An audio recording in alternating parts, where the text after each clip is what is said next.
আসসালামু আলাইকুম প্রিয় ভিউয়ার্স। সূরা ফিল মুসলমানদের সর্বোচ্চ ধর্মীয় গ্রন্থ ও সর্বশ্রেষ্ঠ আসমানি কিতাব আল কোরআনের ১০৫তম সূরা, যার পারাক্রম ৩০। ফিল শব্দটির বাংলা অর্থ হস্তি বা হাতি, দ্য এলিফ্যান্ট। সূরা ফিলে ইয়ামেনের বাদশাহ আবরাহা কর্তৃক হস্তি বাহিনী নিয়ে ভিডিওতে দেখানো মক্কায় অবস্থিত কাবাঘর আক্রমণ ও আল্লাহর ইশারায় আবাবিল পাখি কর্তৃক পাথর নিক্ষেপের দ্বারা আব্রাহা ও তার বিশাল বাহিনীকে পরাজিত করার কাহিনী বর্ণিত হয়েছে। সূরা ফিল মক্কা অবতীর্ণ। এর আয়াত সংখ্যা ৫, শব্দ সংখ্যা ২৩, বর্ণ সংখ্যা ৯৬। এর পূর্ববর্তী সূরা হুমাজ্জা, পরবর্তী সূরা কুরাইশ। এবার আসুন মুসলমানদের সর্বোচ্চ ধর্মীয় গ্রন্থ আল কোরআনের ১০৫তম সূরা, সূরা ফিল, যার আয়াত সংখ্যা ৫, এর আয়াত অনুযায়ী বাংলা অর্থ বা অনুবাদ জেনে নেই। শুরু করছি পরম করুণাময় অসীম দয়ালু মহান আল্লাহর নামে, যিনি সৃষ্টি জগতের পালনকর্তা।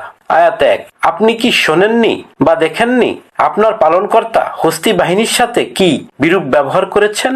আয়াত ২, তিনি কি তাদের চক্রান্ত নস্যাৎ করে দেননি? আয়াত ৩, তিনি তাদের উপর প্রেরণ করেছেন ঝাঁকে ঝাঁকে ক্ষুদে আবাবিল পাখি। আয়াত ৪, যারা তাদের উপর পাথরের কঙ্কর নিক্ষেপ করেছিল।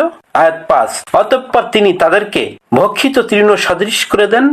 আমিন। সূরা ফিল নিয়ে নির্মিত এই ইসলামিক ভিডিওটি দেখার জন্য ধন্যবাদ প্রিয় ভিউয়ার্স। ভিডিওটি দেখে ভালো লাগলে ভিডিওটি লাইক, কমেন্ট ও শেয়ার করে সাথেই থাকবেন।